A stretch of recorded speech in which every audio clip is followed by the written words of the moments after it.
All right, so peace. So now this is part two of the feature that ESPN had, or the segment that they had pertaining to the top 50 black athletes. Max Kellerman mentioned race as being a social construct. It's partially a social construct, but please understand that the origins of racial designation were based on ancestral rights and property rights. You understand? Always it was based on inheritance. Different nations were named after their forefathers, and each ancestral or each ancestor of each nation was given a land to settle in. So that's how people became known by certain terminology or certain classifications. Now, when you had the rise of certain empires, by nature, imperial powers tend to disregard the ancestral terms of indigenous people. They just call them whatever they feel like calling them. And that's always been done. Not just the so-called white man has done that, but the ancient so-called Egyptians, the Babylonians, the Assyrians, the Greco-Roman Empire. They all basically did the same thing. They would just call you what they wanted to call you, and that plays a large part in what we call race today, which is a partial social construct, but today is mostly a corporate designation.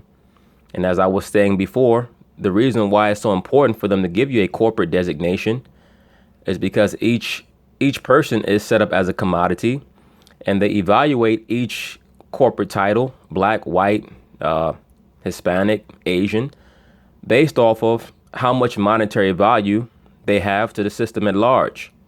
Based off of your monetary value or your potential to produce income, they decide what they're going to do with you. All right. So when they view the Asian or the Middle Easterner, they view their earning potential at a much greater level as they would the so-called black man. They understand the business problems that the so-called black man has due to a lack of culture. So they say, well, we're just going to monetize him by incarceration. All right. So in order to promote incarceration, we have to promote criminality. Amongst the other races, they see a much stronger culture. So they allow them to establish businesses because they know that they're going to get a return when it comes time to pay taxes. Also, property tax, things of that nature. All right. So all race is a corporate designation. And, as I've stated earlier, your color cannot be a race. But it's just easier to classify people by color. So, so-called black represents the blacks of the captivity, so-called blacks of the captivity, the so-called Africans, et cetera, et cetera. And then you have the so-called Native Americans, who are known as red. You had the so-called Caucasian Europeans, who are known as white, right? That's how they do it. You have the so-called Asians, who are known as yellow, right? They have a color race system. But anyway, let's get back to what he's talking about with Tiger Woods. That plays into it, and others define race as much as one does, self-identifies. But so there's that issue, but also the issue of golf and a golfer as among the greatest athletes. A golfer can never be considered among the greatest athletes, not the. Well, that's your opinion, right? That's how it depends on how you evaluate athletic proficiency, or what characteristics of an athlete you value the most. Not in the way people conceive of athletes. Go ahead, Will. Let me gather my thoughts. I'm a little bit taken aback here. First of all, it is absolutely stunning that Tiger Woods is not in the top 50, much less the top 10 greatest black athletes. He is. You go through this list without questioning the entire premise of the concept the way Max just did. And you say, how is he below two gymnasts that had some very nice gymnastics careers? How is he below, he's not even listed in comparison.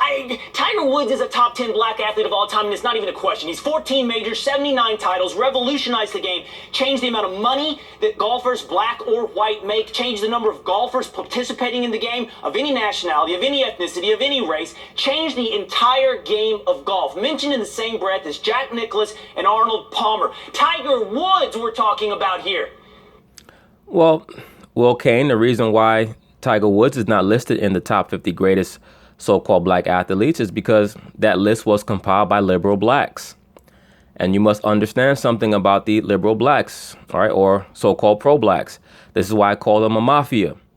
When you do not succumb to their wishes, they punish you, right? Tiger Woods did not succumb to the liberal pro-black narrative. I'm blackety black and I'm a victim, and I want to call myself blackety black and get down with all these pro-black organizations. He didn't do that. Now, please understand, am I an advocate for Tiger Woods? No, I'm not. He's a monarch athlete. He's very confused. He suffers from dissociative identity disorder. His father was his handler. That's neither here nor there. I'll probably delve into that in another video down the line.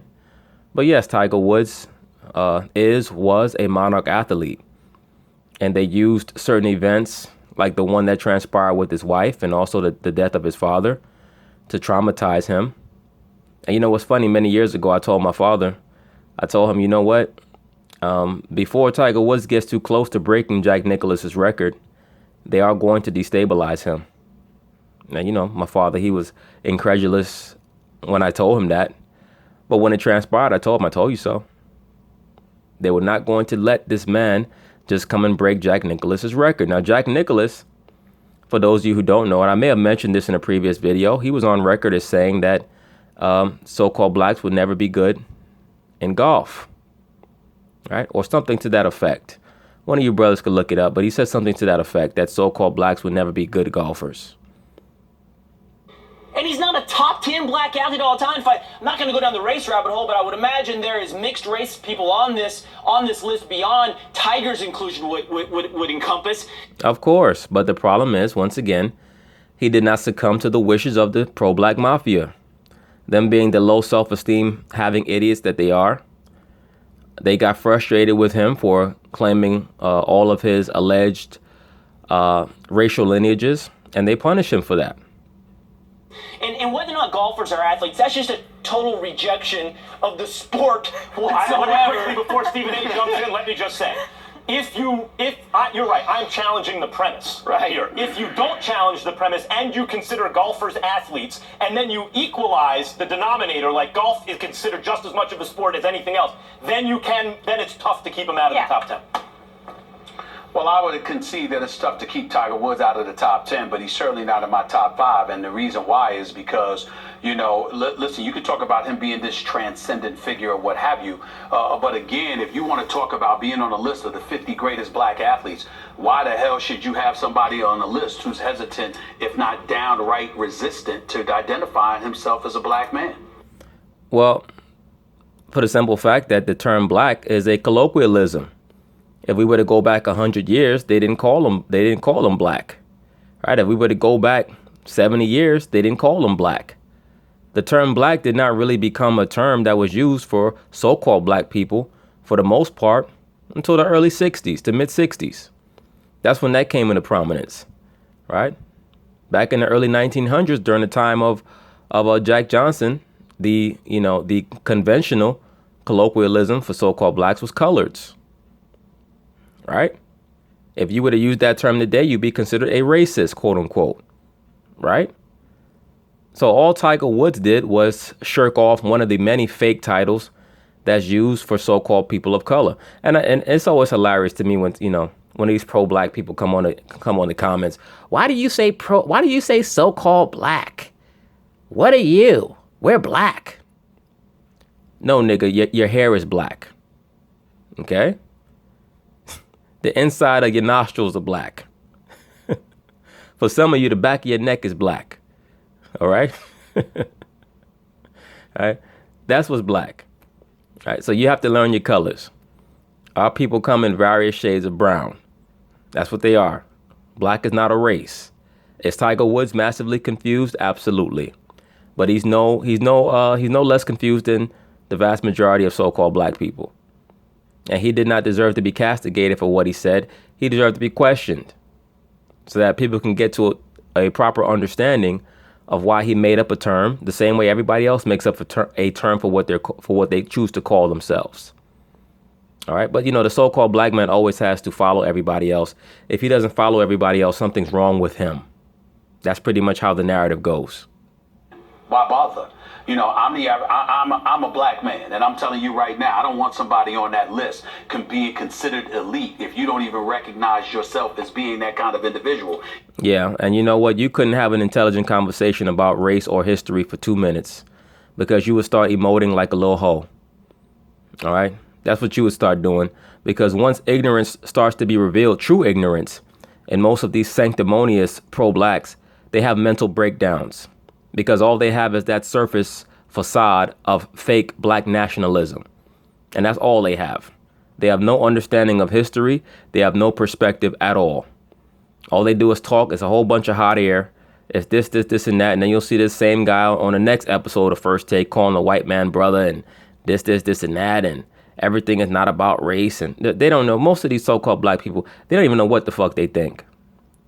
They just talk shit one day and talk the opposite shit the next day.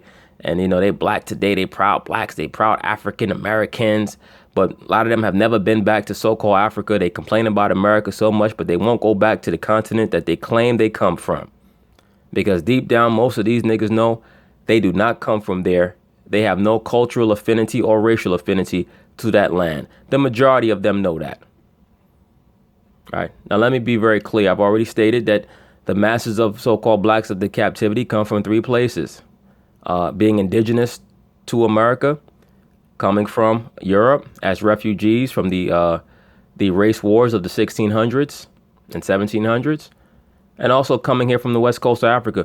But a large amount of the blacks, so-called blacks that came here from the west coast of Africa, were the blacks that were kicked out of Spain and Portugal and were deported to the west coast of Africa to be sent here. A lot of the so-called blacks who were still adherents to Islam or so-called Old Testament Judaism, who were kicked out of Spain and Portugal in 1492, 1494, respectively, and were sent here. Right. So the majority of the so-called blacks that were in Europe from the 1400s to the 1700s were the black Catholics, so-called black Catholics. Now, in the 1500s, you had a huge upheaval in Europe known as the Reformation, which I'll probably get into, or I will definitely get into in subsequent videos in the near future. But that's basically how that went down. In the 1600s, you had a lot of revolts, a lot of wars, which were race wars that were combined with ideological wars on scripture and government, right? Like the 30 Years' War, like the Jacobite Wars between the line of King James and Oliver Cromwell, right? Who was being used by the Catholic Church, right? But all these things I'll cover in subsequent videos. But point being, guys like him don't know the first thing about race. They don't know anything about history, but they get on camera and they look hard in the camera and they try to act like they so pro-black, so-called, and don't know a fucking thing about what they're talking about. And then want to judge and castigate confused people like Tiger Woods, who needs to be properly informed. All right? A lot of these brothers are not properly informed, and that's why they're so confused, and that's why they have such low self-esteem. That's the issue. And the reason why I would say that, Max and Will, and this is somewhat of an education here. It's not really to be debated. He made that statement because he basically is telling them, I have the right to say whatever I want on this subject, no matter how outlandish, no matter how buffoonish, because I'm the resident black man, quote unquote, on set. So you don't have the right to refute what I'm saying because I'm black, quote unquote. What happens is this. If you are an individual who happens to be black, but you're resistant to embracing your quote unquote blackness, what happens is the path to prosperity is in the eyes of the black community perceived as being easier for you. The level of adversity that one has to go through because they're unapologetically black, because they're willing to tackle issues, because they're willing to be conscientious socially and otherwise, certainly resonates in a profound fashion because we anticipate and we're usually right about the level of resistance they will encounter. But history has shown if you're somebody that is black, but you don't necessarily identify with your blackness and you're resistant towards embracing it, the white community and other various communities are more willing to embrace you. No. What history has shown is that if you're a pawn, whether you claim to be pro-black or not, they're going to do, when I say they, I mean the people who pull the strings, the people who control the money. They're going to make sure that you're put in advantageous situations, whether you claim to be pro-black or not. Because what Stephen A is doing, basically Stephen A is basically taking little veil shots at O.J. Simpson. There's been this dichotomy between O.J. Simpson and Jim Brown. Let's please understand, Jim Brown was as much in Hollywood throughout the 60s and late 60s and early 70s as O.J. Simpson was in the late 70s and early to mid 80s. All right. And nobody wonders, wow, was Jim a sellout? Why? Because he had a good outside image for pro-blackness. And did Jim Brown do a lot of things for the so-called black community, especially in regards to the gangs? Absolutely. Absolutely. But he also, as I mentioned in another video, was dating the CIA agent Gloria Steinem, who was a so-called white woman. But he was dating her off camera. Right? These are things, there's a lot of things that these guys were doing off camera that people don't know about. So at the end of the day, it's really about how well the money makers or the people who control the money feel like they can use you. It's not about the exterior image that you're projecting. A lot of the so-called sellouts are the ones who end up getting left in the dirt. Look at Tiki Barber. All right. He's viewed as a guy who, quote unquote, forsook his blackness. I don't even know where the hell he's at right now. They let him on TV for a hot second and kicked him right off. I don't know if anybody would consider Michael Strahan a so-called sellout. I believe he's a pansexual, and he also could be a monarch athlete.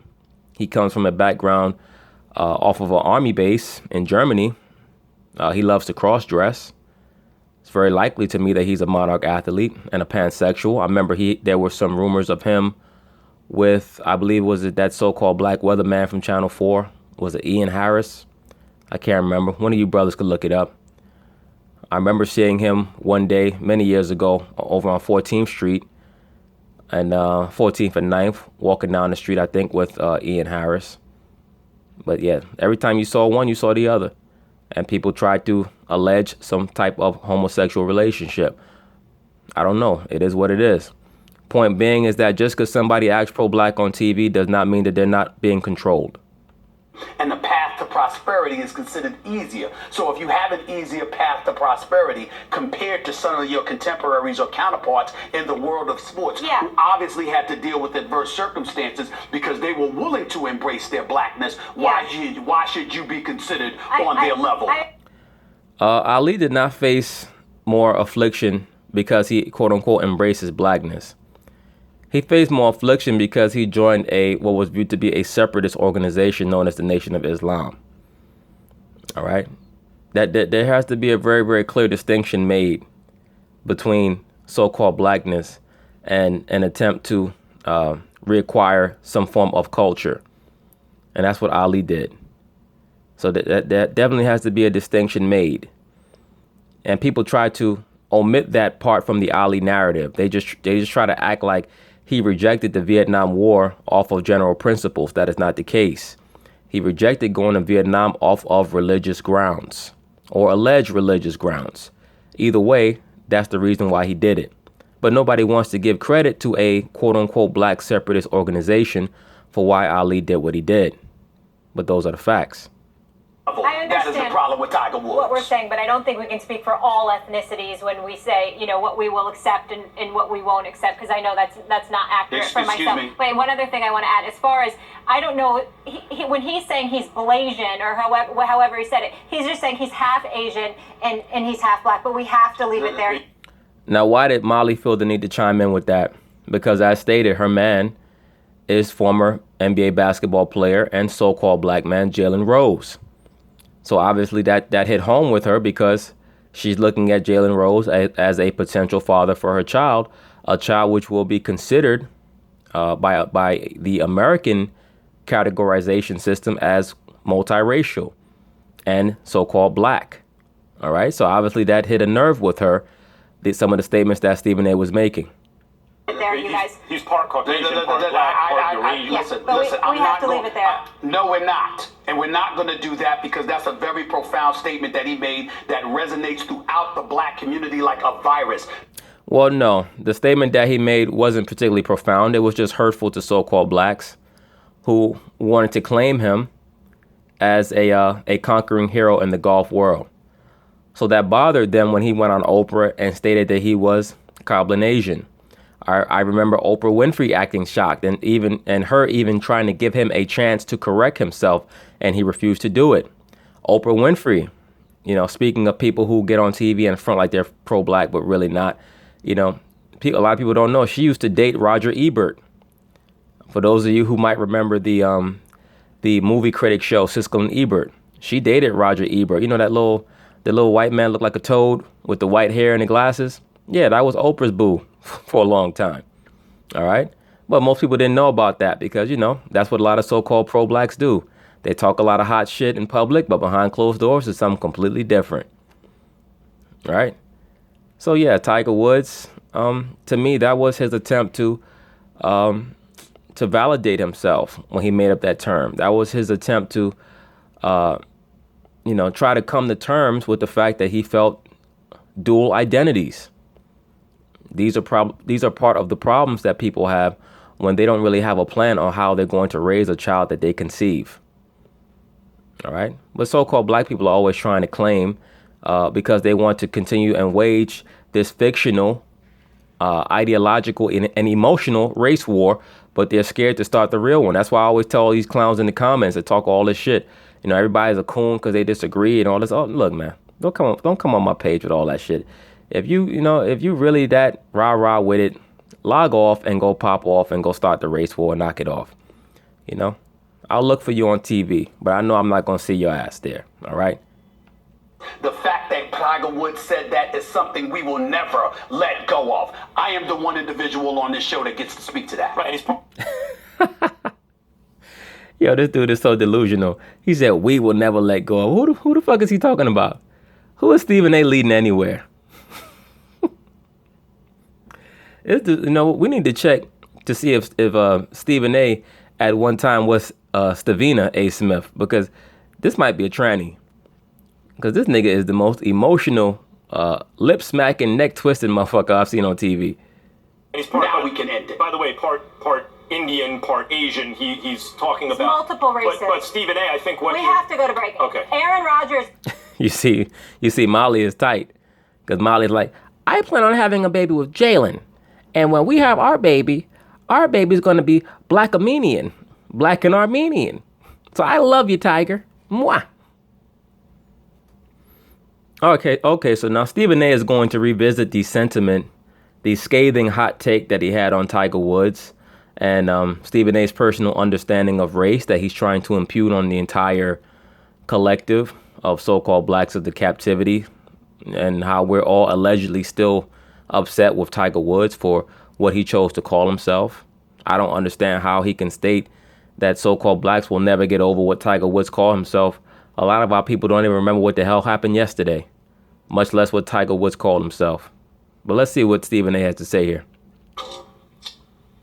When you saw the Undefeated's top 50 list of black athletes, the greatest black athletes in American history, I don't want to see a gymnast on there, Gabby Douglas, no disrespect to you or Simone Biles.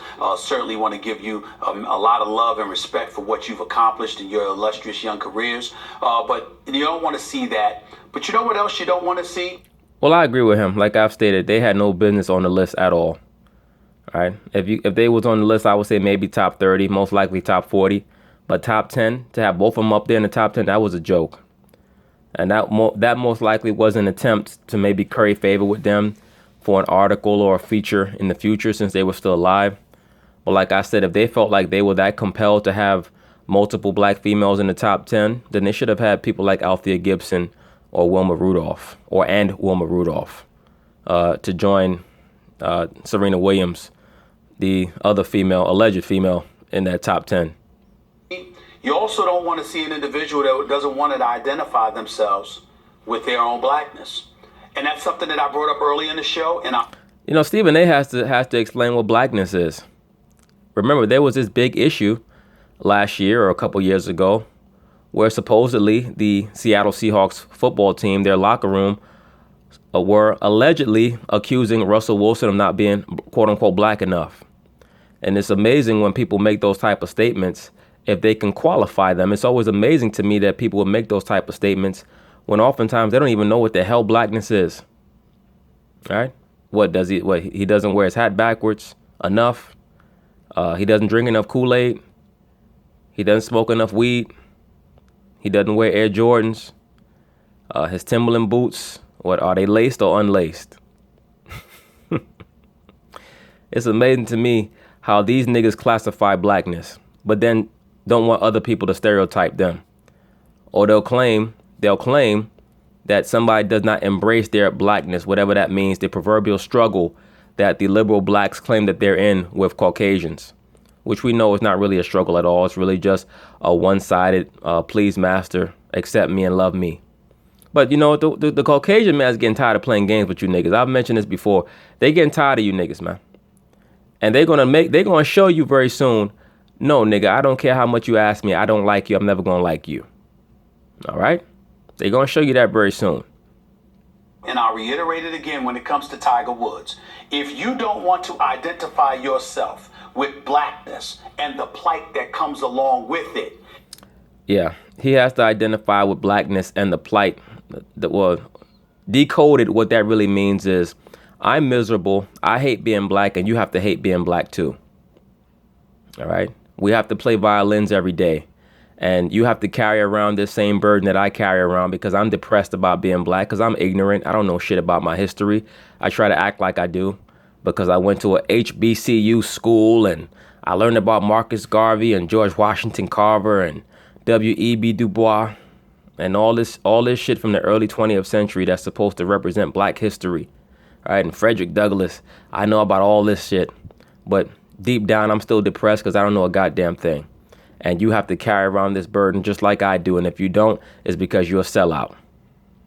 It doesn't take away from your greatness as an athlete, but it certainly doesn't put you above those who are willing to embrace it.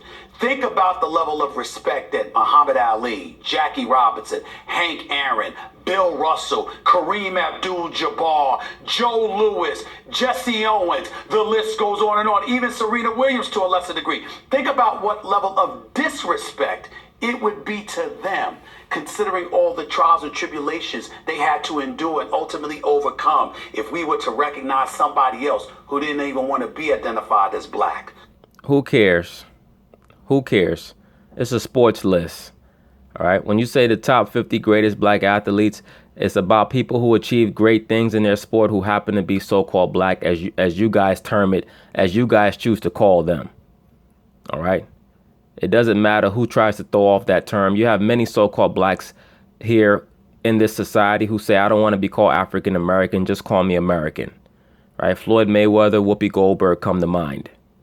Right. And it doesn't mean that they're, quote unquote, not proud to be black. Like, a lot of you niggas are so sensitive. Black people, so-called black people in general, they love to tell everybody else. They love to tell everybody else how they supposed to view themselves. Brothers, I can't tell you how you supposed to view yourself.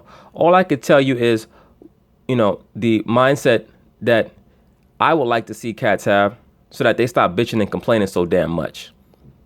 But I know for a fact I can't change, and I'm not really concerned about changing certain people who are not really meant to be changed. All right? We all have to examine ourselves on the daily.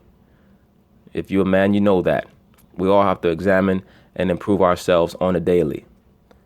But I like to make these videos so that brothers are informed.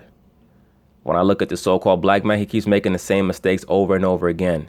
Life is about learning from experience. But if you keep making the same mistakes, you're not learning anything. So why are you here? Right? Why are you here if you're just going to keep doing the same dumb shit over and over again? Above them. I won't do it, and neither should any of you. If you want to see more of our Final Take segments, head over to our Twitter and Facebook pages so you can leave your take. And I got a birthday shout out. And then you got to understand, too, a lot of these people, they live different lives from Tiger Woods, man. They grew up in a different environment. Like, Willie Mays, I know, was from Alabama. Hank Aaron, I believe he was from either Alabama or Georgia. I can't remember which one. Michael Jordan was from North Carolina. Ali was from Kentucky. All these people were raised in southern so-called black communities and black environments. It was just much easier for them, even if they were not overtly quote unquote black and accepted the black crisis and the black plight. It was much easier for them to accept that nomenclature, that term, because that's what they had been called their whole life. I'm under the suspicion that Tiger Woods, his father, never really enforced that term on his son. I believe Tiger Woods' father himself is part Asian, quote unquote. So, a lot of it goes into upbringing. But so-called black people are so damn worried about everybody else. They're always worried about how much money somebody else is giving and what somebody else is calling themselves. Like, nigga, get your own shit right. Right? Like, get your shit right to the best of your ability. Like, once again, ask not what your people could do for you. Ask what you're doing for your people, man. Stop worrying about how much money Michael Jordan gave or Magic Johnson gave. How much money are you giving? Oh, well, I'm just a regular person. I only got a regular job. Okay, nigga, then give a regular contribution then. Stop worrying about how much money the next man is giving. No? Like that dude said before he shot Malcolm X, nigga, get your hands out my pocket. But anyway, peace.